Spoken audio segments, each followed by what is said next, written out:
Building a family can be a complicated, messy, lonely, and sometimes heartbreaking process. But you don't have to navigate this challenging journey alone.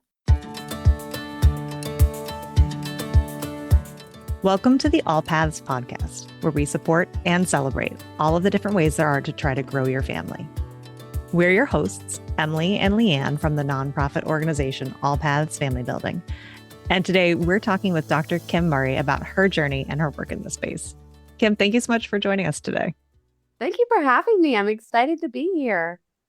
Before we get into your story, we would love for you to just quickly introduce yourself to our listeners.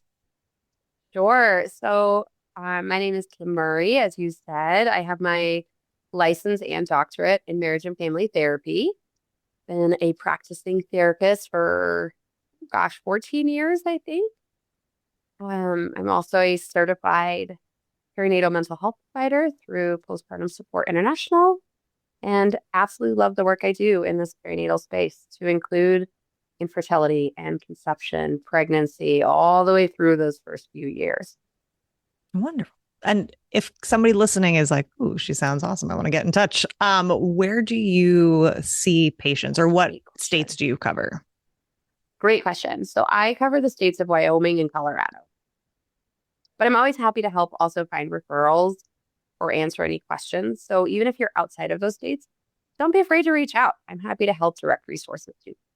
Wonderful. Thank you. Yeah. So can you tell us a little bit more about your journey to start a family? Where did it all begin? Ooh, good question. So I was reflecting on this in preparation for today. And I've known I wanted to be a mom for as long as I can remember. What that would look like, I had no clue. But during my PhD, my husband and I, we've been together since high school. We got married during my master's. And then during my PhD, so my late 20s, we decided we were ready to start. Now, we went into this a little bit nervous because women in my family have a history of miscarriages and infant loss. So most of the women in my family have at least one loss or death for every live birth. Wow. So we went in knowing that could be a possibility. A sidebar, but one radical thing we found out is insurance doesn't really test for why that occurs, or it didn't at the time, unless you have 3 consecutive deaths or losses. And that's rough. Like, I'm here to say that's rough. So our first pregnancy, we got pregnant first try, felt very blessed to be in that situation, and went and saw the baby, saw the heartbeats. And then around week 9, I started to bleed. And in my gut, I knew. And we went back in, and sure enough, I miscarried. I'm so sorry. It's interesting because even that's 10 years ago, it still brings up emotion. I'd have a DNC, or a dilation and curettage, and it's a tough experience to go through. And so I feel for parents who do have to encounter this. From there, we took a couple of months off of trying to let my body heal, mentally let ourselves kind of process what occurred. Try again, and got pregnant right away. That one, we did have a live birth. My oldest, Sweet Harper, I love her to the moon. But even that journey wasn't simple. I had hyperemesis gravidarum, which impacts about 1% or less of the female population when they're pregnant. So I was in and out of the hospital about every other day, getting infusions and throwing up upwards of like 15 or 20 times a day. So that experience was wild because I'd prayed for this baby. We had lost a baby. And then during hyperemesis, I contemplated abortion, something I never thought would cross my mind. But it wasn't this perfect, beautiful pregnancy that I pictured. It wasn't great. And it was my entire pregnancy for HG. Some women only have it for, say, half or some weeks. I had it the whole way through with both babies. So that was wild, right? we pray for this baby. We'd already lost one. And then thinking about, can I even do this? Can I give birth to this babe? We had Harper about 9 years ago. Fast forward to COVID times, or actually before. I got pregnant again about 4 months before COVID. We did end up losing that baby too. That one was more around like the 6-week mark. Waited a couple months and got pregnant with our youngest, Skylar. And we found out we were pregnant 1 month before COVID hit. So it was its own wild experience of isolation with, again, having hyperemesis. But that's where we stopped. So we had thought about having 4, but for us, hyperemesis was too big of a beast to go for a third. So it's this wild journey of, at least for us, having these plans in our head of how this would go, what this would look like, our fears coming true, right? 2 losses and 2 live, which is pretty on par for the women in my family. But pregnancy not being at all what we thought, conception not being at all what we thought, and yet so grateful for where we are now. Yeah, that's my journey to motherhood in a nutshell, a very big nutshell. Thank you for sharing all that. And it's so hard when the expectation doesn't meet reality at any point in the journey. Nope. So I know you mentioned, especially in cases of recurrent loss, like testing's not necessarily done until 3 consecutive, although I think ASRM just changed it to 2, which is better. I'll take the improvement. But has anyone in your family ever gotten an answer as to why this seems to happen? Nope. Oh, wow. So my mom was 4 and 4. So she lost 4, had 4, and hers were like mine, where she lost 1, had 1, lost 1, had 1, so on and so forth. My sister had several, but I don't think she ever had 3 in a row. And so we never were able to get testing. It blows my mind that we can't find answers for these things when we, maybe this is a bias, but we have funding and research abilities in other areas, but not this one. No, we don't know why. Yeah, and sometimes I find not knowing why or not, I think you could speak to this better, but it can really contribute to this level of anxiety because the what if just really ruminates in your brain. We don't know why, so therefore I can't prevent it and I can't predict it. And that then translates and seeps into other areas. Can you speak a little to how that might have played out for you? Oh, yeah. And fear that loss can occur at any time, right? Fear that things can go awry at any time. It's also this lack of knowledge that is pervasive across generations. So when we lost our first one, I was a gym rat. I loved the gym until hyperemesis made that near impossible. And I lost my baby, and a family member told me, I knew you shouldn't be running. And then you lost your baby. Oh, not helpful. And it didn't even mean anything bad by it. I also had other family members who said, why did you tell people you were pregnant? You weren't 13 weeks yet.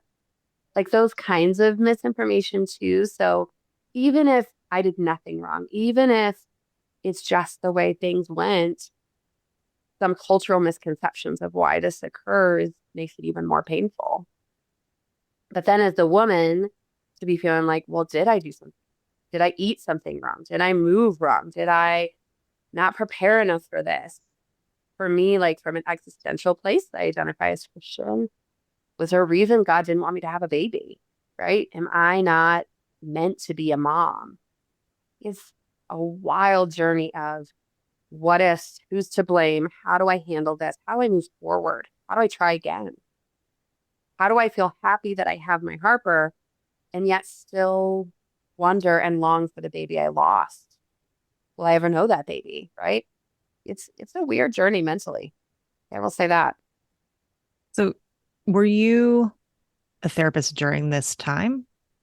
Good question. So I became a therapist in 2012. I had Harper in 2017. So I was already licensed. as a marriage and family therapist when I got my PhD. And so during this, I was in the full throes of being a therapist, so receiving training as a therapist. I was working on a psychiatric unit too at the time.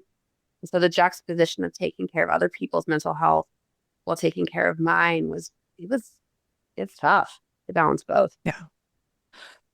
Do you feel like you did take care of your mental health during this time? I know sometimes it's like, doctors and nurses are sometimes the worst patients. Were you doing things that were supportive to your mental health, or were you focusing on your patients, or were there other places that you found support?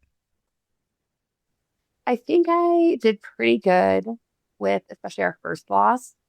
I had a very good support system of friends and family and my partner. I've been with him this year, will be 20 years. And he was in the trenches with me. When I got my DNC, our OB was fantastic. He let my husband come back into, because I was sedated for it. So he let my husband come actually into the surgical suite until I was conked out. And then talked to my husband afterwards. We prayed as a whole team, including my OB. So we had a really good support team. I was in my dissertation, and so my committee was very supportive and loving in that space. So our first one was great.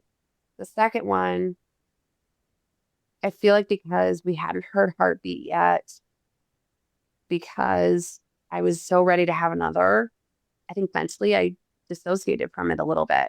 And that did come up later for me. Like I did eventually have to deal with that loss. But at the beginning of it, I don't know that I had the capacity or the wherewithal to do that. And I should say that I thought my own mental health support too. So as a therapist, I'm a huge advocate that everyone needs therapy, including the therapist themselves, right? Including my partner. And that made a big difference of reconciling that loss, of making meaning of it, creating our own kind of funeral memorial for ourselves of how to have some closure in that loss, I think is important. Yeah, you mentioned it in your intro that you specialize in perinatal mental health. Mm-hmm. I'm wondering if you could speak a little bit about how that can really matter to a person who's going through some of the things that we've talked about today, or even infertility in general, versus somebody who might just be a more general mental health professional. Great question. So I'm of the camp, and not all therapists will agree with this, but I'm of the camp that no therapist should be generalist.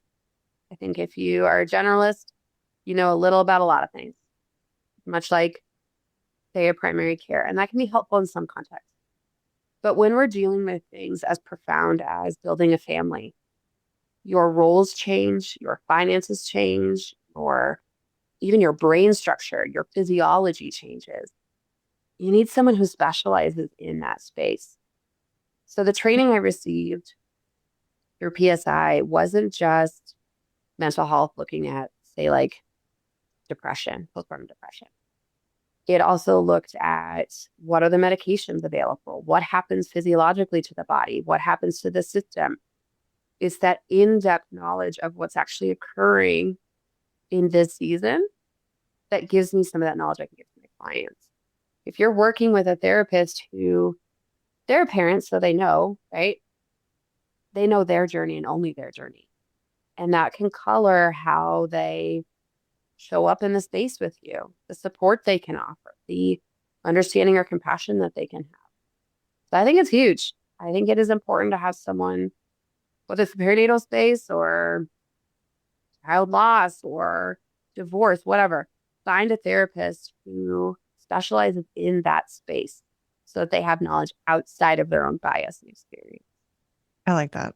I think there is something to be said for having a provider who has their own story, so they kind of understand things on a level that someone who's just, studied might not. But the flip side is also true. Having someone who just has that personal experience, just like you said, but doesn't have all of the extra trainings or understanding, is still almost going to have just as narrow a scope as someone who just has the research background, maybe, than the lived piece. It's not, shouldn't be an either or. It should be, ideally somebody who has both. Yeah. And still is interested in continuing to learn and expand, right? It doesn't end once we get that certification or that knowledge. We are always learning new things. Say perinatal mental health. We are constantly learning what's happening in the brain, what's happening in the body, different support techniques, medications, all kinds of things. We are constantly learning. And if your provider is not someone who is sticking with that learning and is really trying to keep consuming, that's something that would give me pause too. Again, I am very critical in this space because I live this space.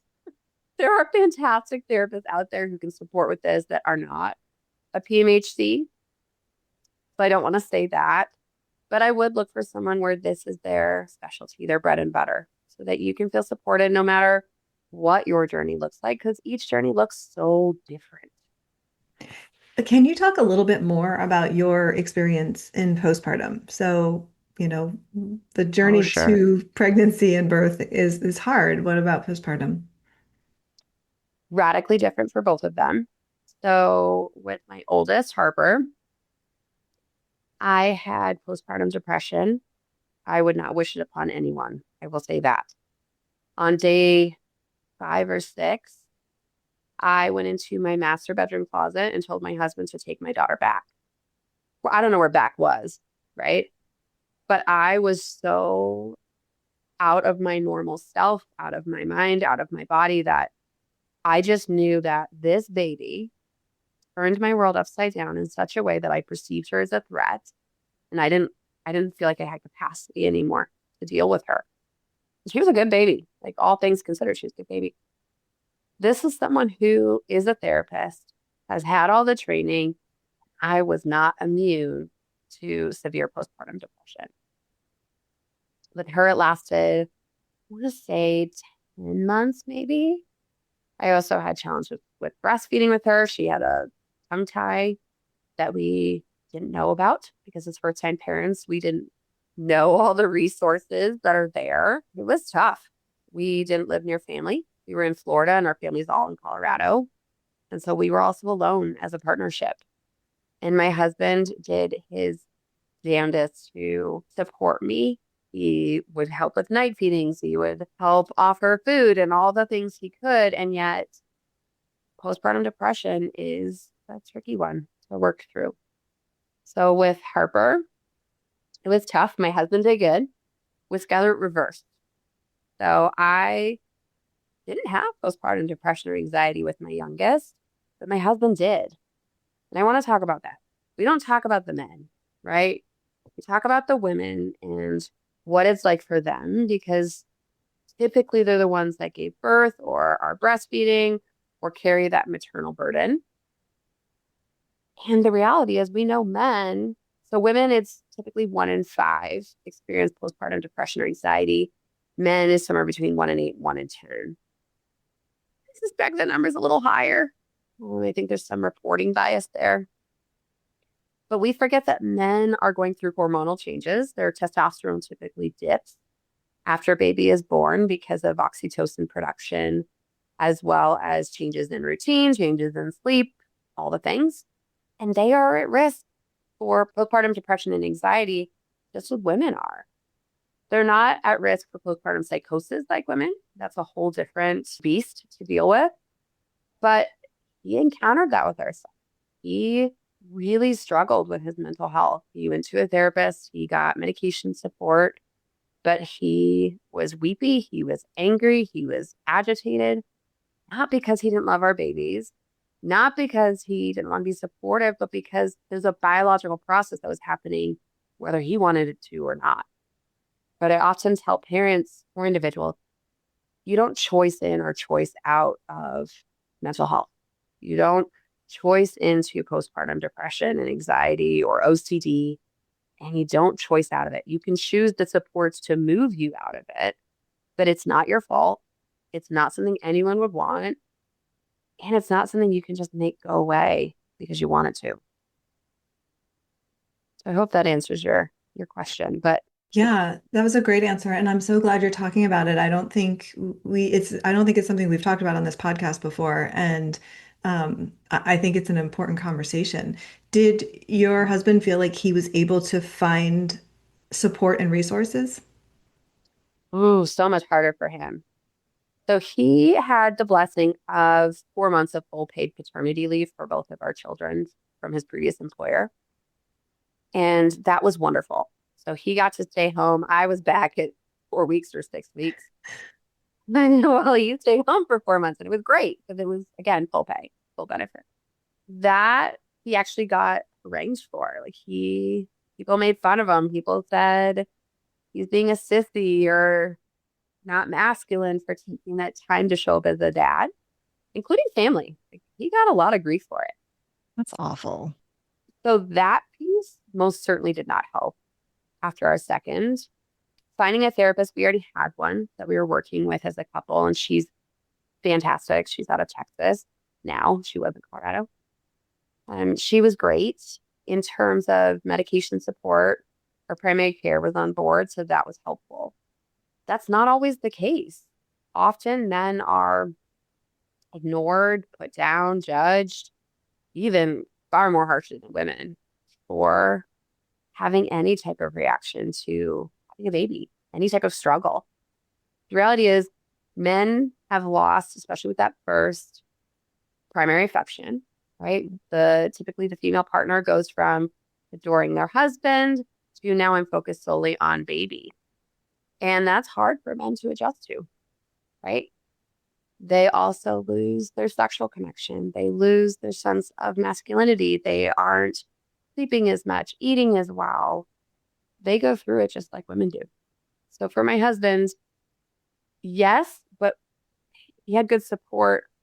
But I wonder if it might have been different if he didn't have a therapist for a wife. That is a protective factor.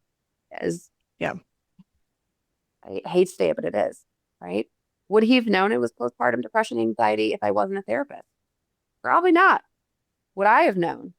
Probably not. I probably would have judged him. I may have been critical of him, may have said phrases that I've heard from clients of, I'm the one that gave birth.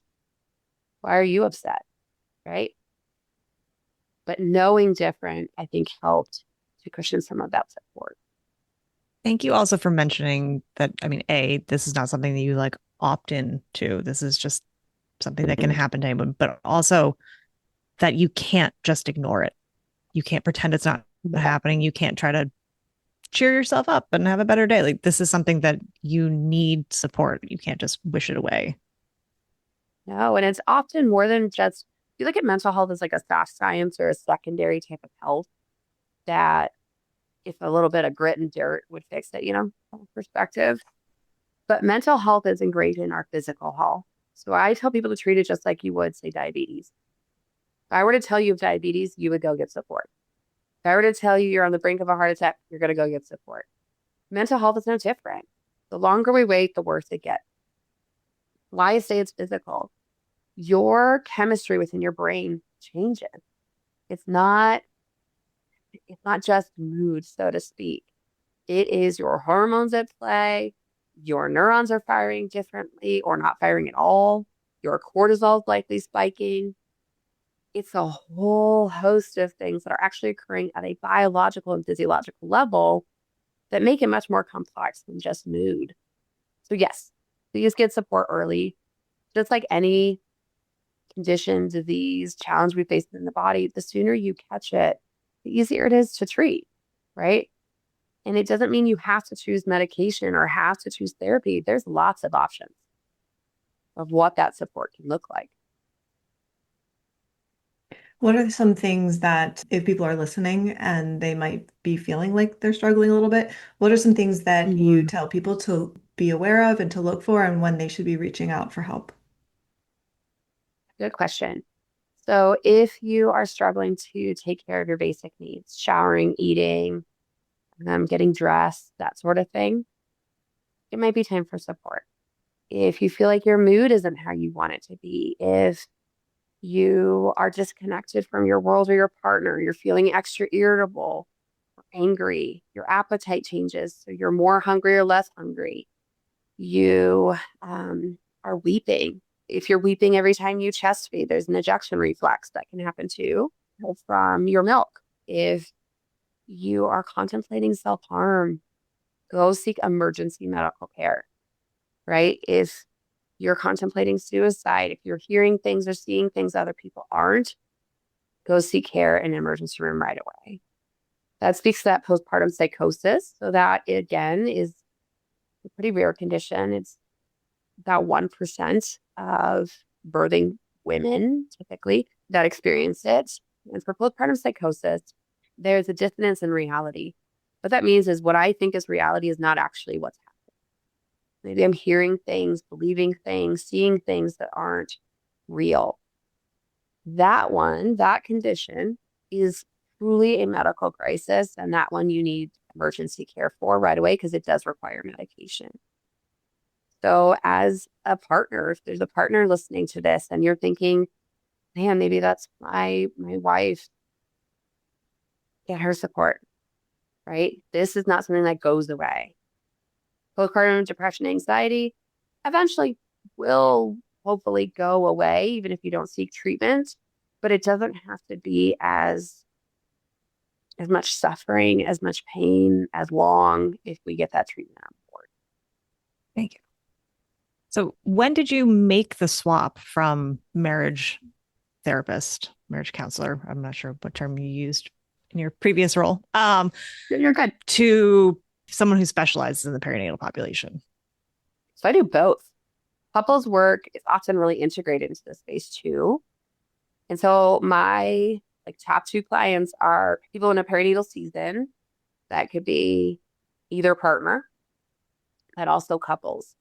So I still do both. With couples, I expand even beyond that. So a lot of training in terms of discernment therapy, whether or not you're deciding to get divorced or stay together kind of deal, deciding whether or not to have a baby or not, to infidelity, to relationship fatigue, where we've been together a long time and things just aren't feeling good. But often in this perinatal space, it is couples work, right? It is not isolated to just one person. We're in this together, right? If you are in a partnership when you have a baby, not all people who have a baby, obviously, are in a partnership. But for those who are, I really do like to include them in the space. Sometimes even including family members in the space, or at least talking about how do you want your family to show up? What do you want this to look like? As partners, how do we negotiate that? So it's kind of a both and. I haven't left that couples role, but have bolstered up this perinatal piece. I'm wondering if you, either in your work or in your personal life, you have any thoughts on how to talk about this to other children or little ones in our lives? Was that something that came up for you in between having your two children? Good question. Good question. Yes, you should talk about it. Talk about it ad nauseum with your children, because just as jarring as it is for you that there's this baby coming, for our little humans, is really jarring, because we can conceptualize what it is to add another baby, another child to our family. Kids can't. We think they can because they play with baby dolls, and they can't. So for us, again, such a therapist kind of way of doing this, in lieu of a baby shower or baby sprinkle for our second one, we did a big sister party. So we had a party that was dedicated to Harper, and I think it was 35 weeks, so still approaching babe town. And people brought diapers, but then they brought her gifts of things to support baby sister, or shirts that said big sister. She got an apron to help. She got some fun new toys, things to really celebrate her new role of going from Harper to Harper, who's a sister. I was already a mom. Husband was already a dad. She's getting to encounter this new role. And so we had a whole big sister party for her, and she loved it. And we practiced with baby dolls. We practiced holding baby dolls, feeding them. We read books. I had a home Doppler, and so she would get to be in control of the Doppler to find the heartbeat. not always us controlling her. So we prepped her as much as we could. When I gave birth, we FaceTimed right away so she could meet her sister in her full, like, I don't know how to put this. Fresh. Fresh. There's the word, face, because I wanted my daughter to know that. Again, as a therapist, I give my kids lots of liberty in what they choose to take in. And so we got home. We asked her, like, do you want to see birth pictures? Do you want to see the video? And even at 3.5, she said yes. And for her, we think of it as that's going to be traumatic for her, right? There's blood, there's different things. It wasn't, right? She witnessed her sister coming into the world, the sister she had seen in my belly, now coming into this space. So we did that. We allowed her to hold sister, obviously supervised. We allowed her to help with breastfeeding and getting her to chest. We allowed her to help with diaper changes, all the things.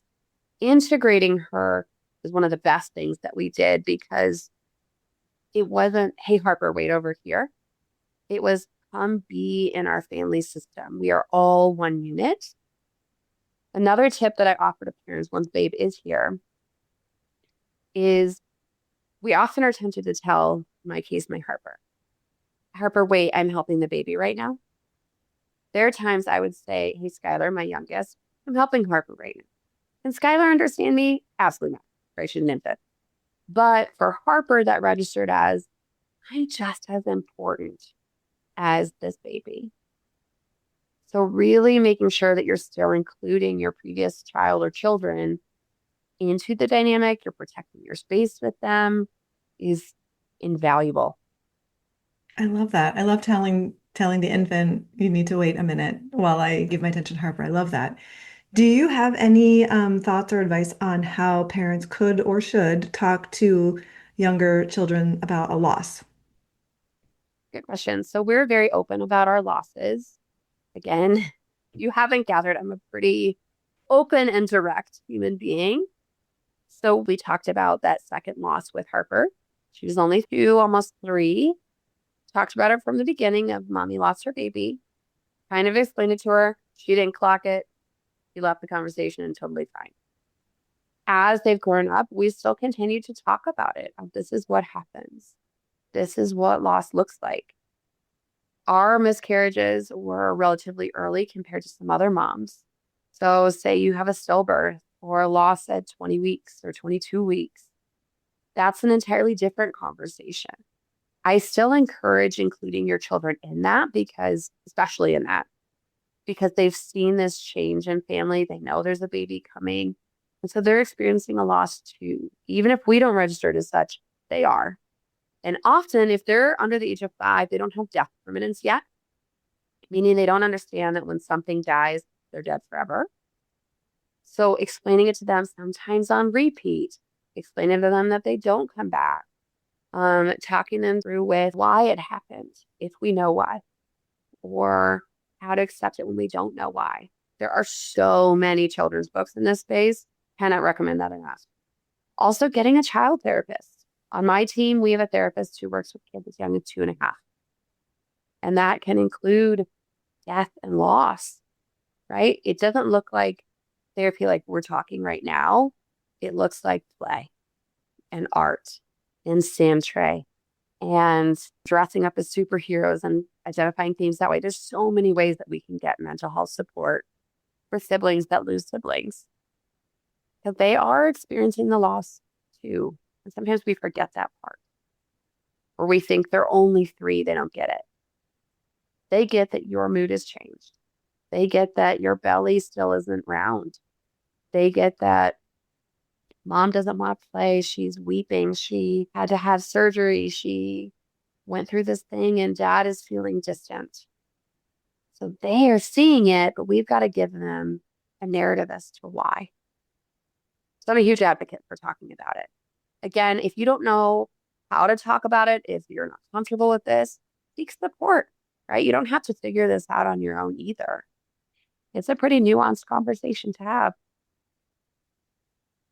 That's so important. It's part of their their family story. You are all part of the same family. Yeah. Everything that impacts one of you is going to impact the whole group dynamic. So I love that you're advocating for, being open about the things that impact the family with them at any age. Again, I don't know if this could be from your own personal experience or from your work as a therapist, but one thing that you mentioned back at the beginning about how originally you and your husband envisioned having 4 living children, and then you made the decision to stop after 2. Can you talk a little bit about how that grief can be processed, or how that grief can be addressed when the picture that you had in your head of what your family was going to look like doesn't match the family that you end up being very happy with, obviously, but there's still some processing that needs to happen to get to that decision and to accept that new reality.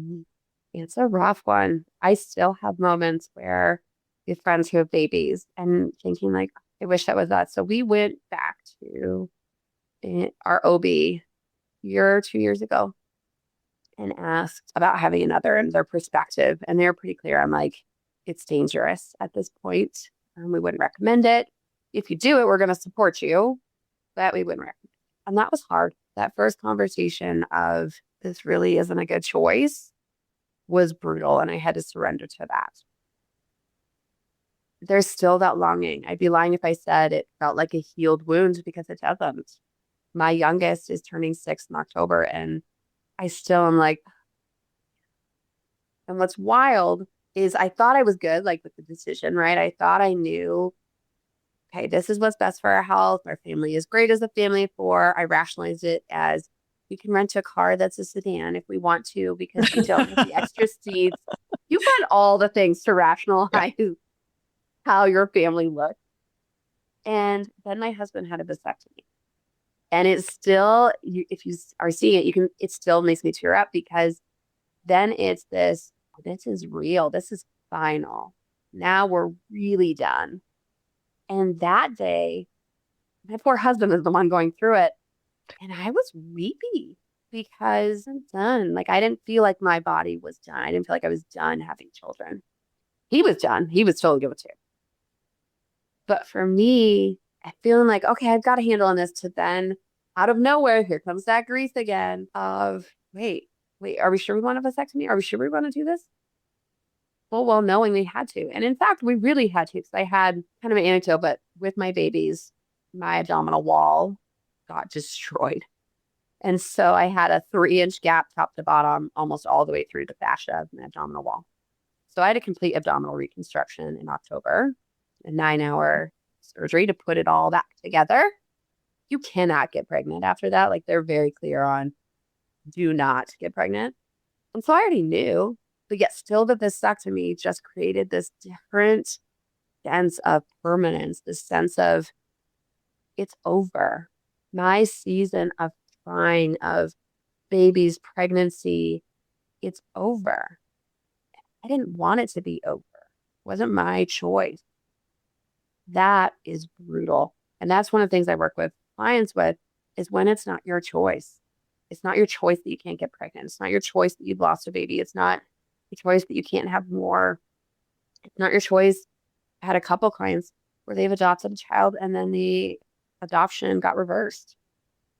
That was brutal. And it wasn't their choice. That's the kind of work where we work through some acceptance.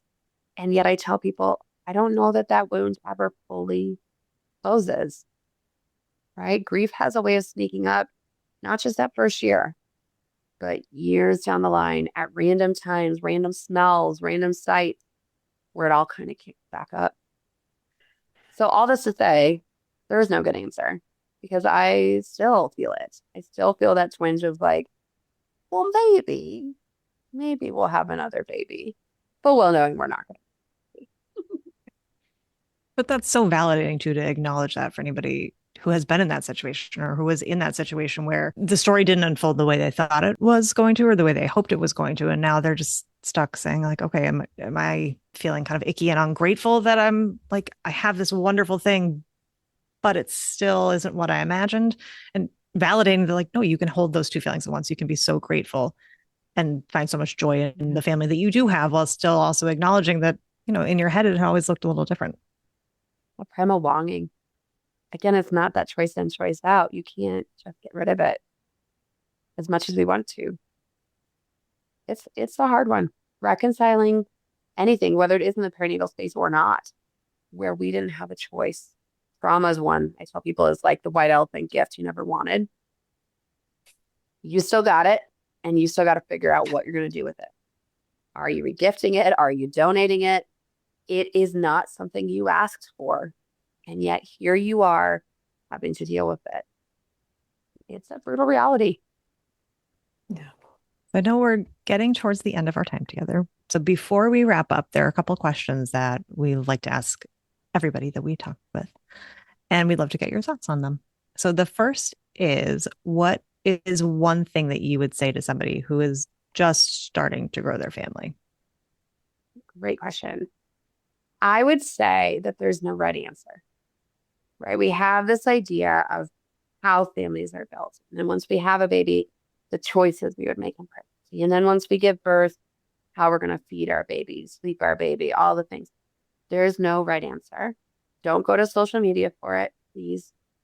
For the love of all, do not go to social media, because how you choose or not choose to raise your family, to grow your family, to create your family, it doesn't matter what other people think. Your journey is uniquely yours. And duly with that, I would say get mental health support from the beginning. Even if you think you are solid, even if you think, no, I've done this, it won't happen to me. Go get mental health support. Establish it before you need it, because then if it's established and you don't end up needing it, cool, no harm, no foul. But if you do, you want to be able to go to someone who feels safe and comfortable from the beginning for you and for your partner. Yeah. So it's giving yourself grace while also giving yourself some support.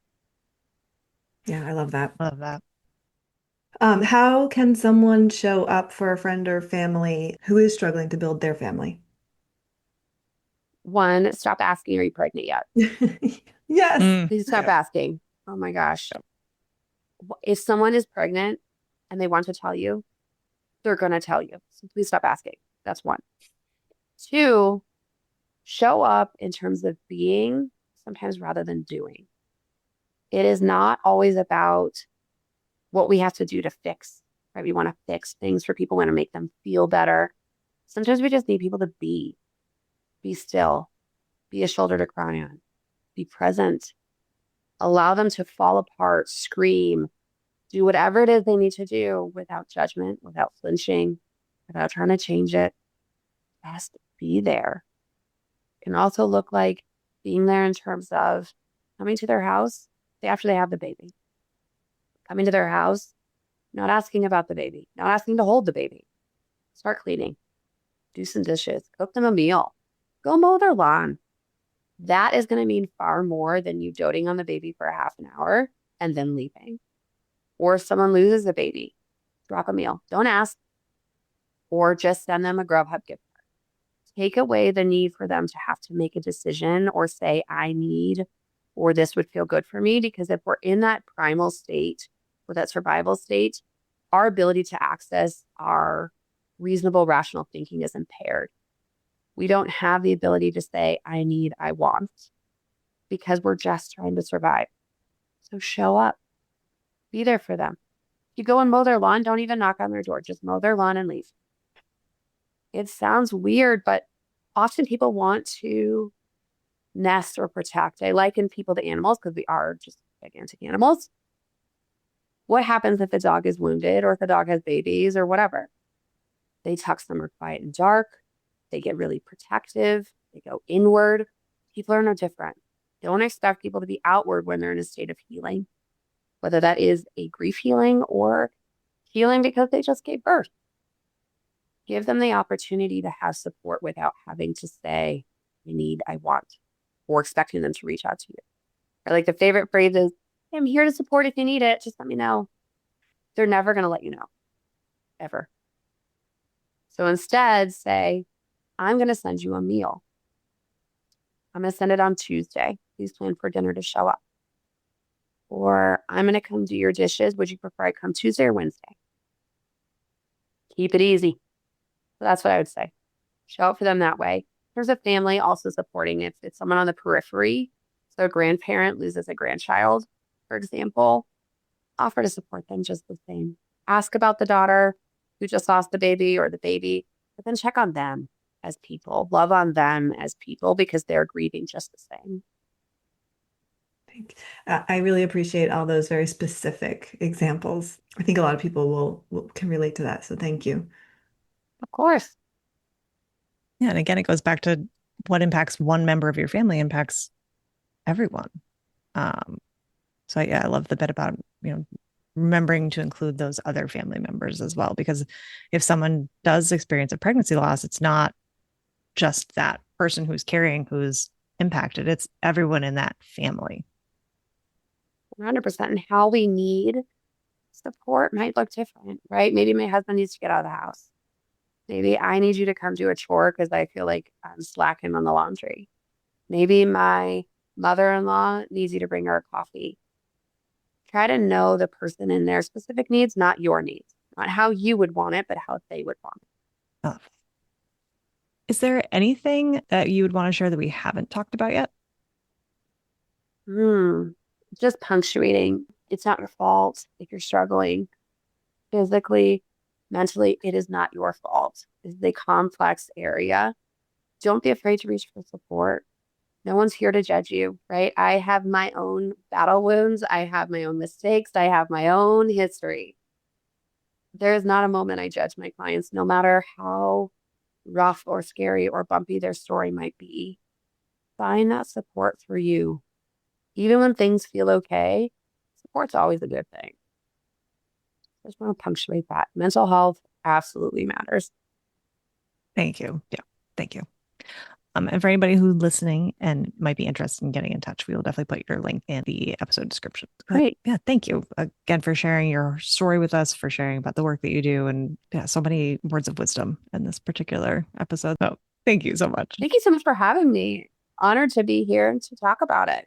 It's an area where we don't speak openly, where we often carry a lot of shame and stigma. And my hope is that even one person feels a little less shame. And maybe a little bit less afraid to reach out for help. Yeah. Well, this was lovely. Thank you. Thank you both for having me. Thank you so much. Thank you for listening. We'll see you next week with more family building stories and resources. Be sure to subscribe wherever you listen to podcasts so that you never miss an episode. And follow us on social media at allpathsfb or visit our website allpathsfb.org to learn more about our work. And please help spread the word so that anyone who is struggling to grow their family can join the conversation. All Paths Family Building is so grateful to the members of our circle of support. And today we want to recognize and thank bronze sponsor Boston IVF. Your partnership is vital to our ability to provide emotional support, education, and advocacy that is open to anyone who is struggling to grow their family. And to the entire All Paths community, thank you for being here. It's an honor to walk with you on your journey.